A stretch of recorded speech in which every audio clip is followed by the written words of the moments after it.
잘 오셨습니다. 우리 인사하십시다. 잘 오셨습니다. 우리 사람들이 살다 보면은 습관이라는 게 생기잖아요. 그죠? 예. 말하는 것도 습관이 생기고 또 행동하는 것도 습관이 생기고 수요일 저녁 되면은 의뢰이 예배당에 나오는 것도 습관이 생기고 예. 그 습관이 아직 안 된 분들은 조금 신앙이 더 자라가야 될 그런 그래서 모든 게 습관이 됩니다. 말하는 것도 습관이에요. 똑같은 상황에서도 긍정적으로 말하는 사람이 있고 부정적으로 말하는 사람이 있고, 똑같은 환경에서도 감사하는 말을 하는 사람이 있고 불평하는 말을 하는 사람이 있고, 감사하는 것도 습관이고 불평하는 것도 습관이고 다 습관이에요. 중요한 건요, 감사든 불평이든 하면 할수록 는다는 거예요. 감사도 자꾸 하면 늘게 되고요, 불평도 자꾸 하면 늘게 됩니다. 그러므로 우리 하나님의 백성들은 불평하고 원망하는 것보다는 감사하는 연습을 자꾸 해야 될 줄로 믿습니다. 우리가 신앙생활을 하면서 많은 훈련이 필요하지만 가장 기본적인 훈련이 뭐냐? 하나님만 철저하게 믿고 바라보는 거예요. 하나님만 믿고 나가면 하나님께서 우리가 당면하는 모든 문제를 해결해 주십니다. 그런데 문제는 우리가 하나님을 신뢰하면서 하나님의 때를 기다리지 못하고 조급하게 불평하고 원망한다는 거예요. 2주 전 수요일에 설교 제목 기억나세요?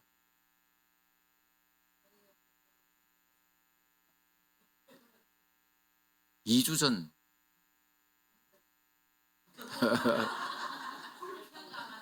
불평과 만나, 그죠?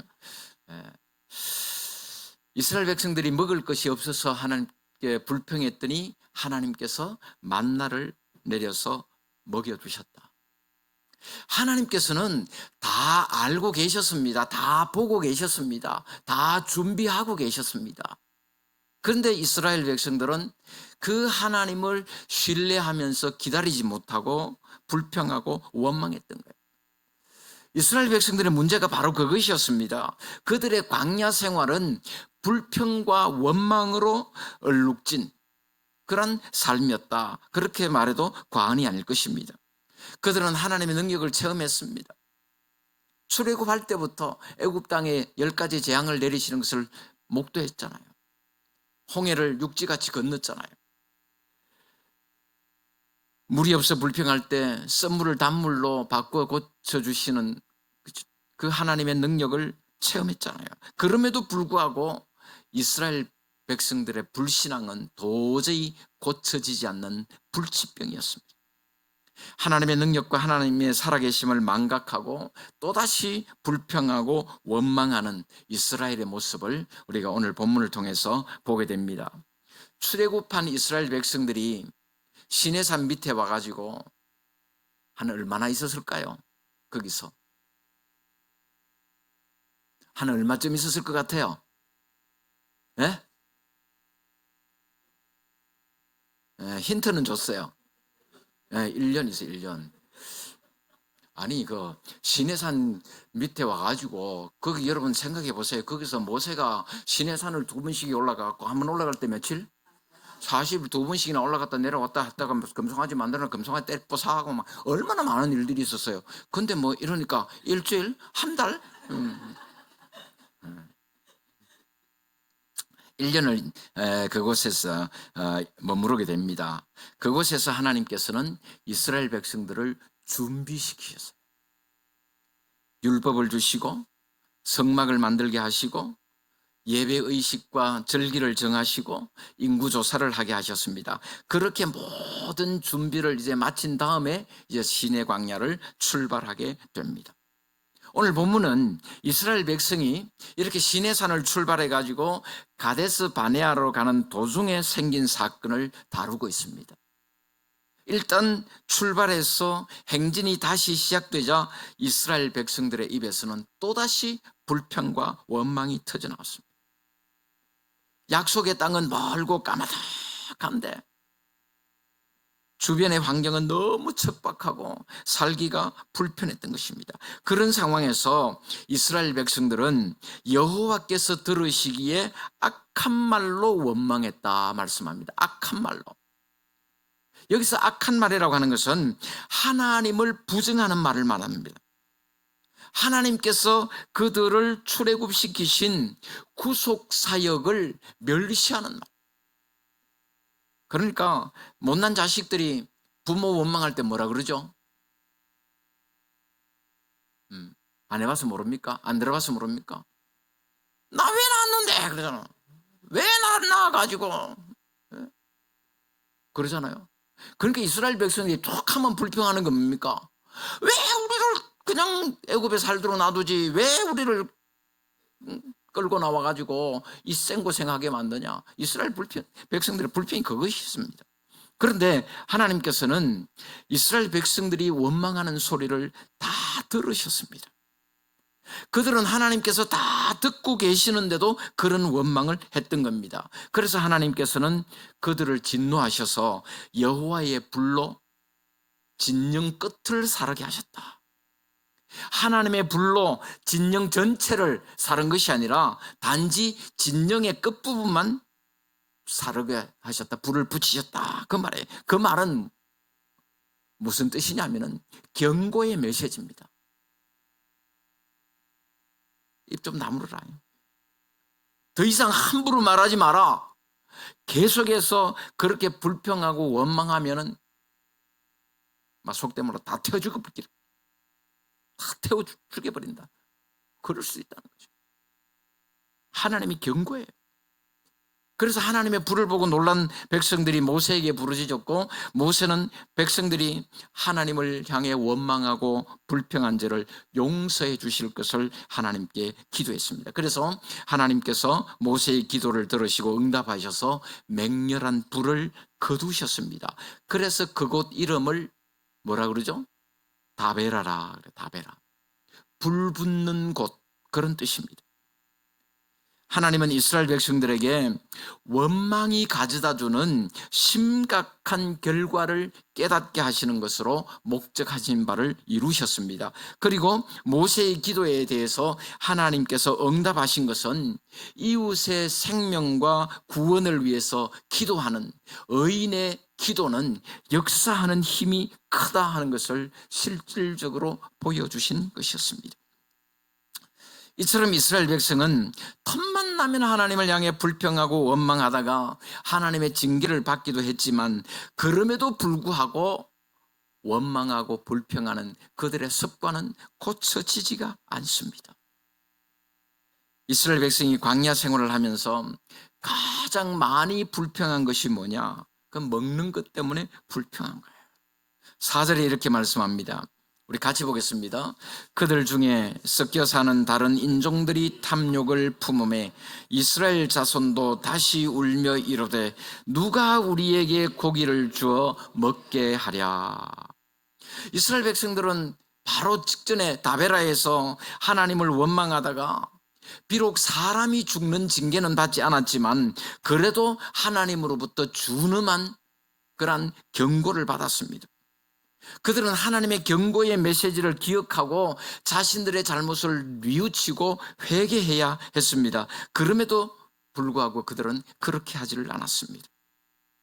원망의 늪에서 헤어나오지를 못하고 계속해서 불평과 원망을 터뜨리고 심지어 애굽에서의 생활을 동경하는 불신앙의 죄까지 범하고 있는 것을 볼 수가 있습니다. 그런데 이번 범죄의 원인을 제공한 자들은 놀랍게도 이스라엘 백성이 아니었습니다. 누가 있죠? 예? 그들 사이에 섞여 사는 다른 인종들. 아니, 이스라엘 백성들 사이에 다른 인종도 있었나? 네, 있었어요.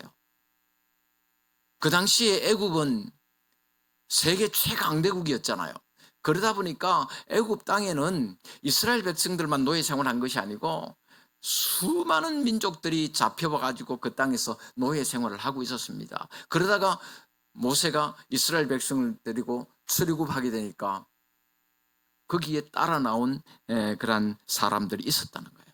그래서 출애굽기에 보면은 그들을 잡족이라 그래요. 잡족. 그들이 이스라엘 백성들을 따라 나선 이유가 뭘까요? 여호와 하나님을 믿는 신앙이 있었기 때문이 아니었습니다. 일단은 노예 생활에서 벗어나게 되니까 무턱대고 따라 나왔을 거예요. 야, 여기서 종살이 하는 것보다는 이들을 따라가면은 가나안 땅에 가면은 뭐 풍요로운 게 있다 하니까 한번 가보자. 그들은 가나안 땅, 약속의 땅에서 누리게 될 물질적인 풍요로움만 꿈꾸었지 가나안 땅에 이를 때까지 겪게 될 시련과 고난에 대해서는 아무 관심이 없는 자들이었습니다. 그래서 그들은 어떤 어려움이 생길 때마다 가장 먼저 불평을 터뜨렸던 거예요. 사람들은 이상하게도요, 좋은 영향보다는 나쁜 영향을 잘 받습니다. 아이들도 그러잖아요. 아이들 밖에 내보내면은 뭐부터 배운다고요? 욕하는 것부터 배워와요. 욕하는 것도 배워요. 요즘 10대 아이들요, 말하는 것들, 저 친구들끼리 이야기하는 거 들어보면요, 반이 욕이에요. 반. 뭐 반 10원짜리 100원짜리 안 쓸 거면 말이 안 돼. 야, 그건 애들만 그러냐? 어른들도 똑같습니다. 꼭 들어야 될 말은 잘 안 듣고요, 안 들어도 될 말, 듣지 말아야 될 말을 듣는 거예요. 이스라엘 백성의 문제가 뭡니까? 그들 가운데 섞여 사는 무리들, 그들의 말을 하나님의 말씀을 전하는 모세의 말보다 더 잘 들었다는 거예요. 그리고 거기에 휩쓸려서 원망을 토했다는 겁니다. 오늘 교회 안에서도 마찬가지입니다. 하나님의 말씀은 듣지 않습니다. 하나님의 말씀으로 가르치는 목사의 말도 잘 안 듣습니다. 오히려 교회 안에서도 보면 항상 불평하고 부정적으로 말하는 그런 사람들 꼭 있잖아요. 꼭 그 사람들하고 어울려가면서 그 사람들 말만 듣고 그 사람들 말에 동조하는 그런 사람들이 있다는 거예요. 지금 이스라엘 백성들도 섞여 사는 그 이방인들의 불평에 동조하여 하나님께서 주신 것들에 대해서 감사하지 아니하고 오히려 애굽에서의 생활을 동경하고 있는 겁니다. 5절 6절 한번 보십시오. 우리가 애굽에 있을 때에는 값없이 생선과 오이와 참외와 부추와 파와 마늘들을 먹은 것이 생각나거늘 이제는 우리의 기력이 다하여 이 만나 외에는 보이는 것이 아무것도 없도다. 사람들은 현실에 문제가 생기면은 과거를 미화시키려는 경향이 있습니다. 이스라엘 백성도 그랬습니다. 광야에서의 노정이 너무 힘들고 고달프니까 차라리 애굽에 있을 때가 더 좋았다고 애굽에서의 삶을 미화시키고 있는 거예요. 여러분 상식적으로 한번 생각해 보십시오. 애굽에서 노예 생활하던 때가 뭐가 그렇게 좋았겠습니까? 그런데 그들은 애굽에 있을 때는 자기들이 먹고 싶은 거 다 먹을 수 있었다고 말합니다. 마치 그 시절에는 모든 것을 값없이 풍족하게 먹을 수 있었던 것처럼 그리워하고 있다는 거예요. 그런데 그게 사실 여러분 값없이 먹은 겁니까? 하루 종일 일한 종이 밥 얻어먹었다고 그 밥 공짜로 먹은 거예요? 그리고 노예들에게 풍족하게 먹을 음식이 어디 있겠습니까?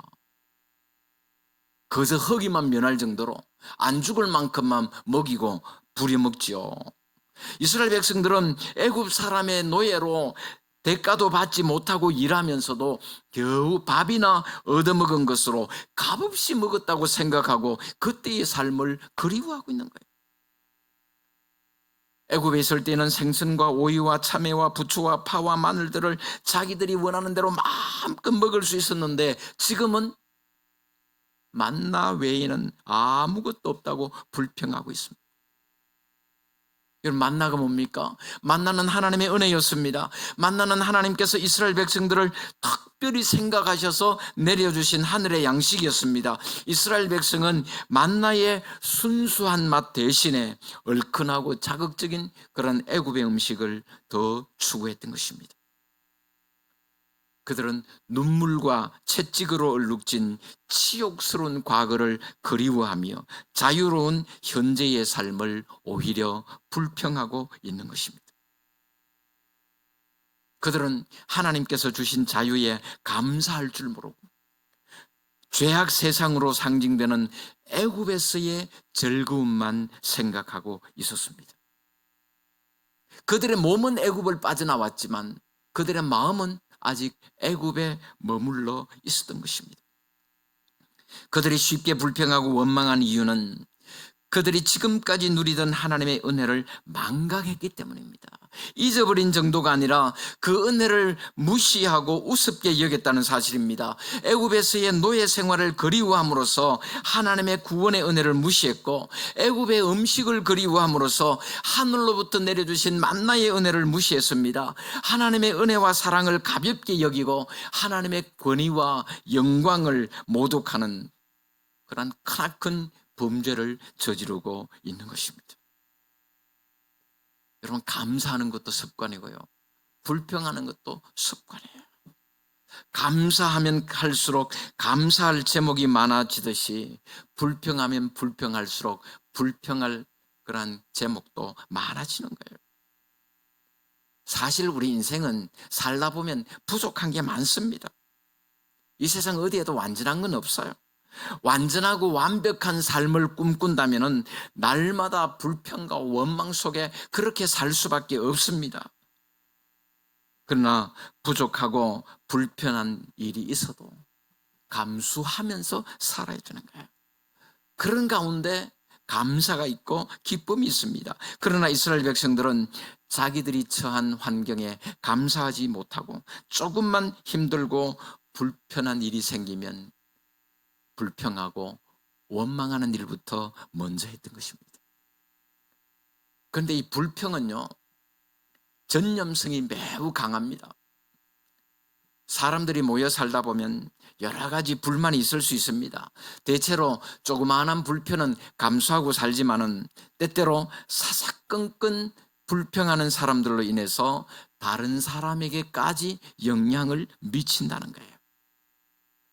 본문에 보면은 이스라엘 백성들로 인해서 이스라엘 백성들의 불평이 누구에게까지 영향을 미치느냐? 모세한테까지 영향을 미쳐요. 그래서 말씀 보면은 모세도 불평하고 있습니다. 백성들이 불평하고 원망하는 소리를 들으면서 모세 자신도 의기소침해지고 하나님을 향해서 불평을 쏟아놓고 말았습니다. 본문 말씀 11절에서 15절까지 말씀을 보면은 하나님을 향한 모세의 불평이에요.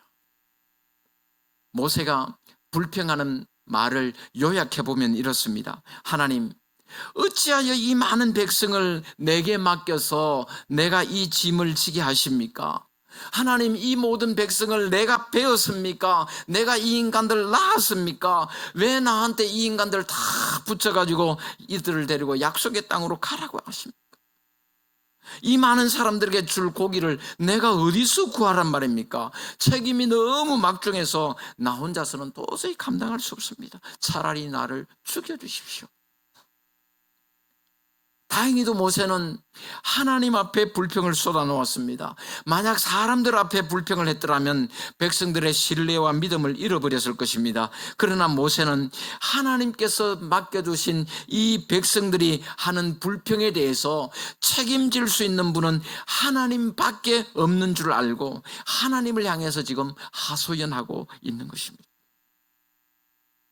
그래서 하나님께서는 모세가 불평하는 말을 다 들으시고 우선 급한 문제부터 해결해 주셨습니다. 어떻게 하셨습니까? 70명의 장로들을 동력자로 세워서 일을 분담하라고 하셨습니다. 그들에게도 모세에게 주셨던 성령의 은사를 주셔서 그들이 모세와 함께 백성의 짐을 담당하고 모세 혼자서 힘들게 담당하지 않도록 하시겠다 말씀하셨습니다.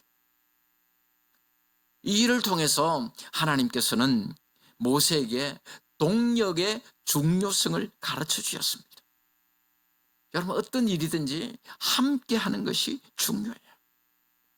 우리 속담에 백지장도 맞들면 낫다 그러잖아요.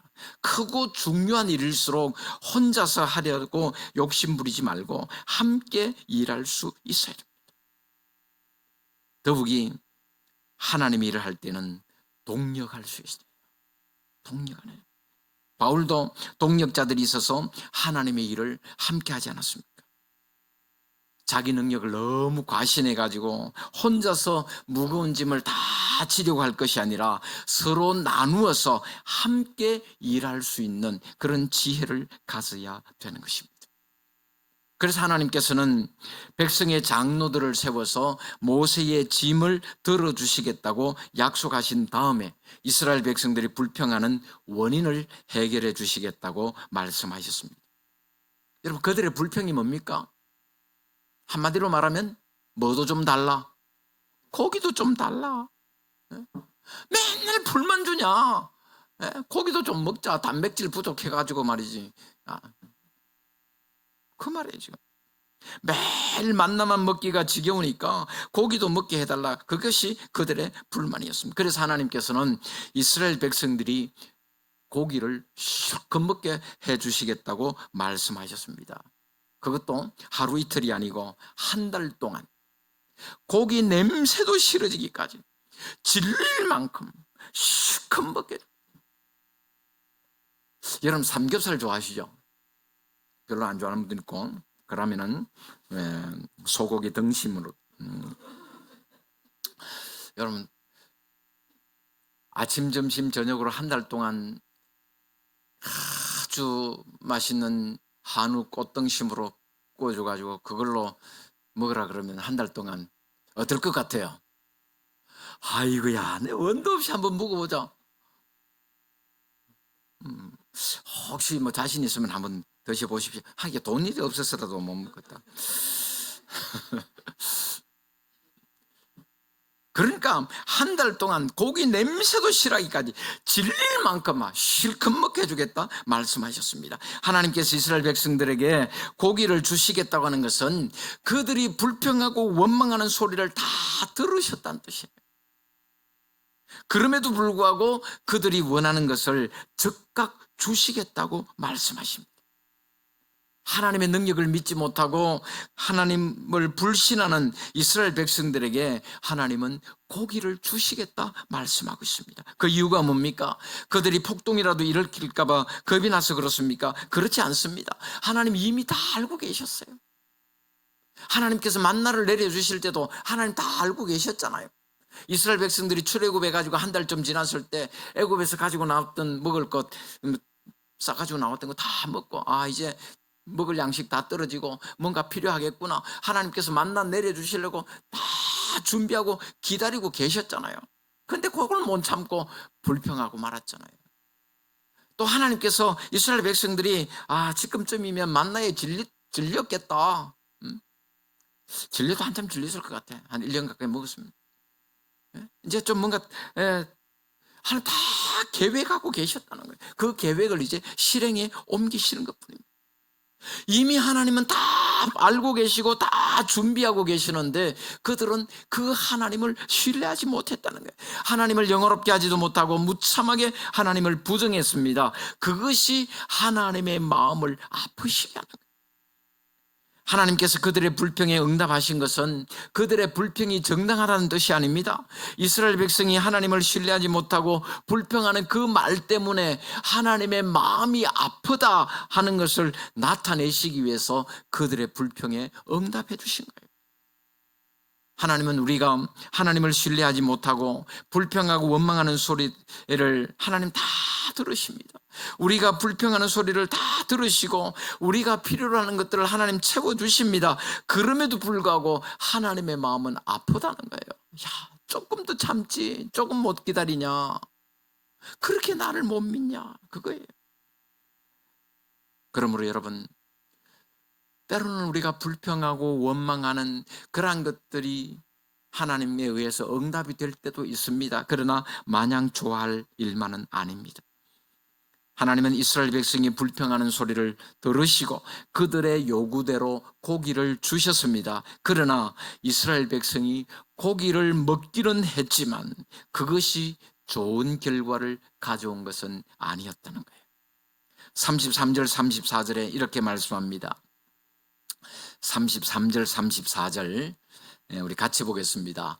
고기가 아직 이 사이에 있어 씹히기 전에 여호와께서 백성에게 대하여 진노하사 심히 큰 재앙으로 치셨으므로 그곳 이름을 기브롯 핫다와라 불렀으니 욕심을 낸 백성을 거기 장사함이었더라. 이스라엘 백성들이 욕심의 잔치를 시작하자마자 하나님 진노하셔서 재앙으로 그들을 치셨습니다. 그렇게 원하던 고기가 입안에서 씹히기도 전에 하나님께서 진노하셨습니다. 여기서 씹히다고 하는 말은 이빨로 씹는다는 그런 의미보다는 먹어 없애버리다, 모두 소비하다, 그런 뜻이에요. 그러니까 하나님께서 주신 메추라기 고기를 다 먹기도 전에 하나님께서 진노하셔서 죽임을 당하고 말았습니다. 메추라기 고기가 그들의 최후의 만찬이 되고 말았던 것입니다. 그리고 그 징계의 대상자가 누굽니까?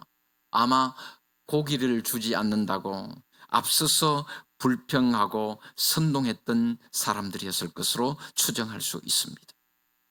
이스라엘 백성들은 그렇게 죽임을 당한 사람들을 장사하고 그곳의 이름을 기브롯 핫다아와라 불렀다고 말씀합니다. 기브롯 핫다아와, 탐욕의 무덤, 그런 뜻이에요. 하나님께서 자기들에게 죽음의 벌을 내리신 이유가 바로 탐욕 때문이었다는 사실을 그들은 깨달았던 것입니다. 그러니까 우리가 무엇을 먹고 얼마나 배부르게 먹었느냐, 그보다 더 중요한 것은 하나님께서 무엇 때문에 그것을 주셨는지 그 의도를 알아야 되는 거예요. 하나님의 의도가 뭡니까? 하나님의 의도는 하나님을 좀 알아달라는 거예요. 하나님을 하나님으로 인정해달라는 거예요. 내가 너희들 언제 굶기더냐? 내가 언제 너희들 굶겼냐? 지금까지도 먹였잖아. 어련히 때가 되면 알아서 고기 먹을 때 되면 고기 주고 내가 안 할까 봐 그걸 못 참고 그렇게 불평하고 원망하냐? 나를 좀 알아주라. 나를 좀 인정해 주라. 그런 말. 하나님은 단순히 떡을 달라면 떡을 주시고 고기를 달라면 고기를 주시는 것이 아니라 우리 인간의 삶에서 가장 기본적인 문제, 그러니까 먹고 사는 그 문제를 통해서 우리의 믿음을 달아보시고 우리를 훈련시키시는 거예요. 사랑하는 성도 여러분, 흔히 인간을 망각의 동물이라 그러지 않습니까? 그만큼 과거의 일을 쉽게 잊어버린다는 뜻입니다. 이스라엘 백성만큼 잘 잊어버리는 민족도 없을 거예요. 하나님은 애굽에서 노예 생활하던 자들의 신음을 들으시고 그들을 구원해 주셨습니다. 홍해 앞에서 이제는 다 끝났다 싶은 그런 상황에서 바다 가운데 길을 내셔서 그들을 구원해 주셨습니다. 먹을 것이 없어 불평하는 자들에게 하늘에서 만나를 내려서 그들의 배고픔의 문제를 해결해 주셨습니다. 그럼에도 불구하고 이스라엘 백성들은 또다시 악한 말로 하나님을 향해 불평하고 원망했던 것입니다. 사람은 누구나 비교하는 습관이 있습니다. 남들하고 비교해서 남들만큼 가지지 못했다고 불평해. 지난 과거와 비교해가지고 예전만큼 못하다고 불평합니다. 그러나 우리 하나님의 사람들은 가지지 못한 것에 대한 불평보다 가진 것에 대해서 감사할 수 있어야 될 줄로 믿습니다. 감사하면 감사할 제목들이 또 생깁니다. 그러나 불평하면 계속해서 불평거리만 생기게 될 것입니다. 우리가 살다 보면 여러 가지 어려운 문제들이 생깁니다. 하나님은 그런 문제를 통해서 우리가 얼마나 하나님을 믿고 신뢰하는지 우리를 시험하시는 거예요. 그런 문제와 고민 앞에서 전적으로 하나님만 의지하면서 하나님께 모든 것을 맡기고 엎드려 기도하는 훈련을 시키시는 것입니다.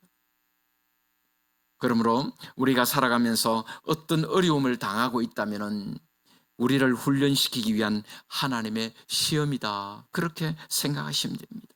시험은 기회입니다. 하나님의 은혜를 체험할 수 있는 기회입니다. 하나님의 기적을 체험할 수 있는 기회입니다. 하나님을 영화롭게 할 수 있는 기회입니다. 하나님은 우리가 세상을 살아가는 매 순간마다 하나님만 바라보고 하나님만 신뢰하며 그렇게 살기를 원하십니다. 우리 하나님의 사람들은 하나님만 바라보고 살면 될 줄로 믿습니다. 하나님은 우리의 모든 상황을 다 보고 계십니다. 우리가 처한 상황을 하나님 다 알고 계십니다. 우리가 필요한 것들, 우리의 어려운 문제들을 해결해 주시기 위해서 하나님은 준비하고 계십니다. 그 하나님만 믿고 바라보면 어떤 경우에도 감사하게 될 줄로 믿습니다.